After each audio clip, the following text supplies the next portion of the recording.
Police TV by Tim Vicary. Chapter 1. The Jogger. Dan and Sue are police officers in London. It is a Tuesday morning and Dan is angry. "What's the matter, Dan?" Sue asks. "Look at this," Dan says. "Every day someone steals money from people near the shops. We must stop this." "Yes, of course," Sue says. "But who is it?" "There is a jogger," Dan says. "Every day he runs near the shops. Sometimes he runs into people. Perhaps he steals the money." "Okay," Sue says. "Let's go to the shops. Perhaps we can see this jogger." They sit upstairs in a window over the shops. Dan has a radio. They watch the people in the street. "Look," Sue says. "There is the jogger." The young man runs into an old woman, and she falls down. The jogger puts his hand on the old woman's arm.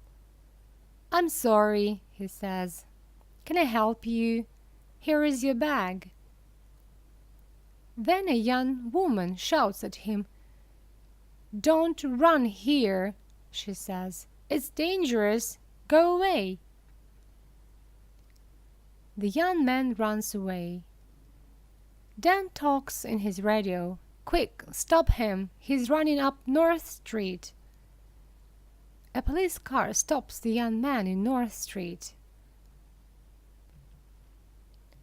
"Are you okay now?" Sue asks the old woman. "Yes, thank you. Where is that nice young woman? I can't see her now." "Have you got all your money?" Sue asks. The old woman looks in her bag. "No, I haven't. My money's in my purse, but my purse isn't here." "Okay, Sue," Dan says. "Let's talk to the jogger." "Who are you?" Sue asks the young man. "My name's Peter Jones. Why, who are you?" "We are police officers. Why do you go running past the shops every day?" "Why not? I like running." "Okay," Dan says. "Let's look for the money." "What money?" Peter Jones asks. "What are you talking about? I never take money with me when I run." Dan looks for the money, but he cannot find any.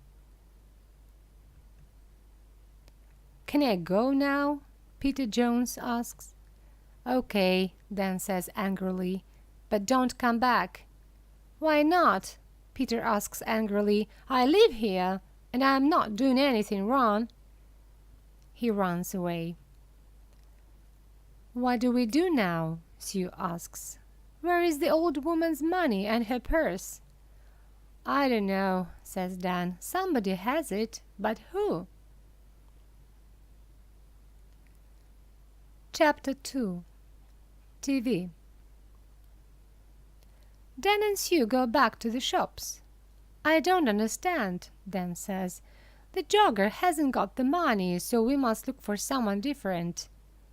"Look," Sue says. "There is a TV camera over that shop door. Perhaps that can help us." They go into the shop and watch the video. "Look," Sue says. "There is the old woman. She's getting money from the bank and putting it into her purse. Now she's putting the purse into the bag." "Stop the video there," says Dan. "Now look carefully. Is anybody watching her?" "There are a lot of people in the street," Sue says. "I'm not sure. Is it that man with the long hair?" "Perhaps," says Dan. "Let's go on. What happens next?" They watch the video. The jogger runs into the old lady. He stops and helps her. She shouts at him and he runs away. Then a lot of people come and help the old lady.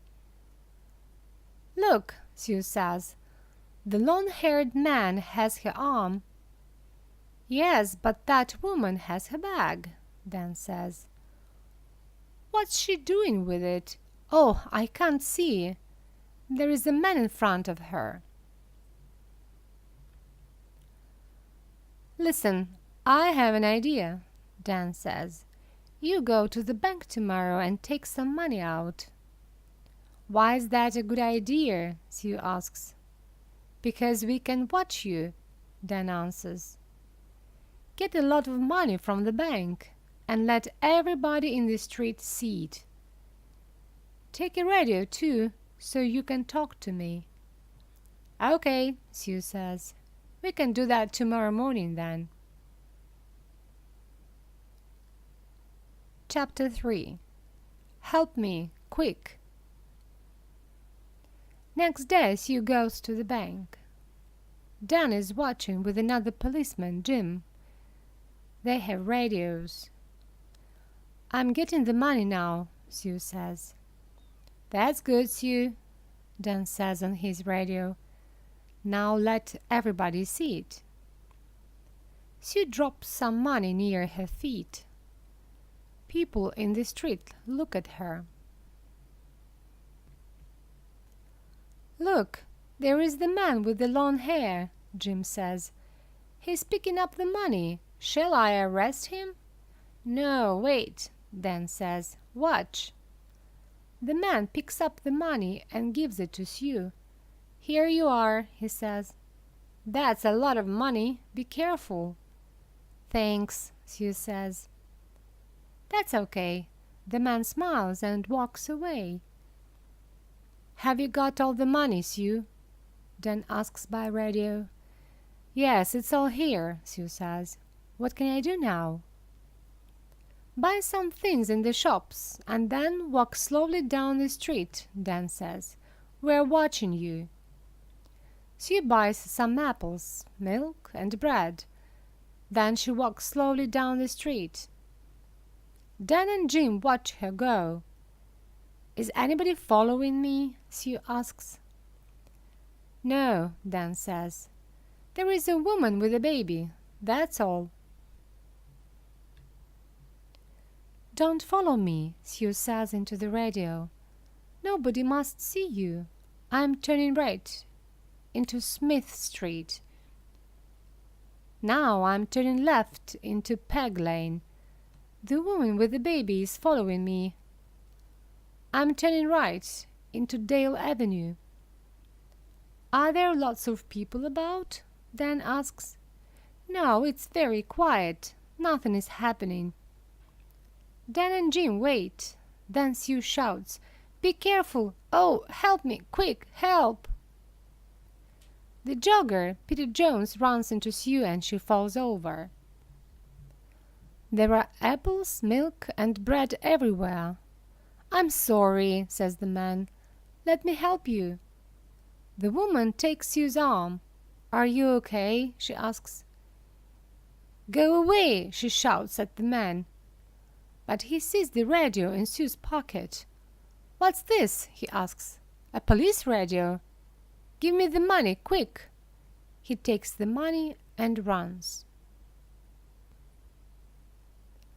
The woman wants to run after him, but Sue holds her. "Stop," she says. "I'm a police officer. You must stay here." "But why?" the woman asks.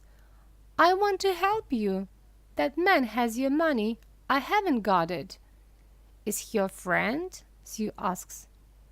"Where does he live?" "I don't know," the woman says. "I don't know him." "Who are you?" Sue asks. "Where do you live?"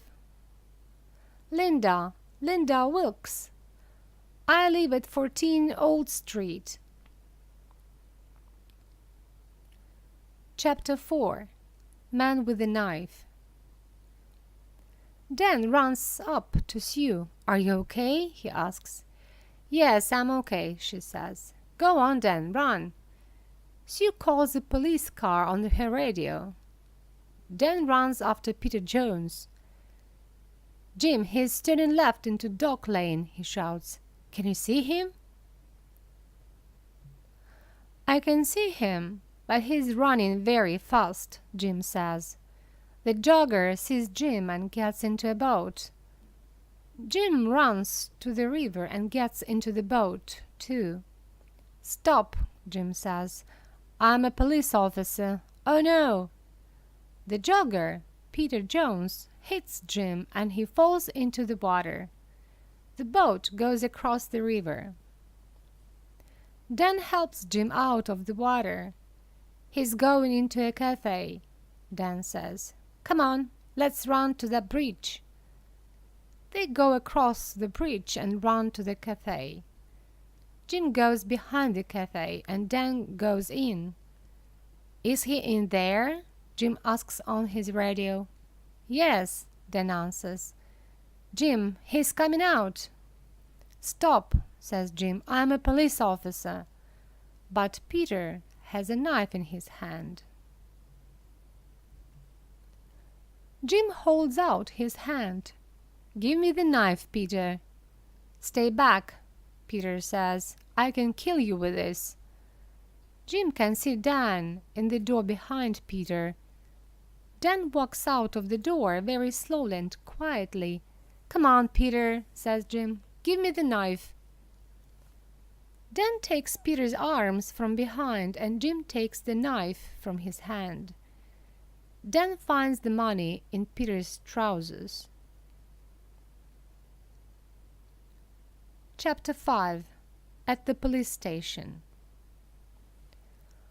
"I want to go home now," says Linda. "My baby is hungry and tired." "Do you know Peter Jones?" Sue asks.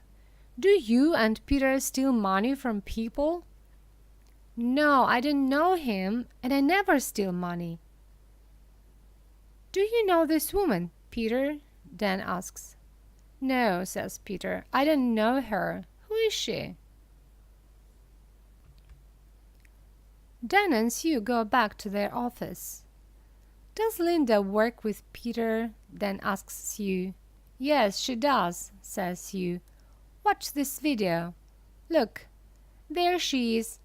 She's watching me get the money, and now she's talking to someone on her phone." "But who is she talking to?" "She's talking to Peter, of course. Now she's following me and talking to him again. She's talking about me." Dan and Sue speak to Linda again. "Can I see your phone, please, Miss Wilkes?" Sue asks. "My phone? Why do you want to see that?" "Well, it remembers a lot of numbers." Sue presses 1 on Linda's phone. Peter's phone begins to ring. Sue laughs. "Let me ask you again, Miss Wilkes. Do you know Peter Jones?" "Well, yes. Okay, I know him, but I don't steal money." Sue and Dan take Linda home. They go into her house. "There is £200 under your bed, Linda," Dan says. "And look, this is the old lady's purse." "This is a nice photo of you and the baby," Sue says. "But who is the man? Is he the baby's father?" "Okay, it's Peter," says Linda. "And yes, I do steal the money. I'm sorry, okay?" "No, Linda, it's not okay," Sue says. "It's not okay at all."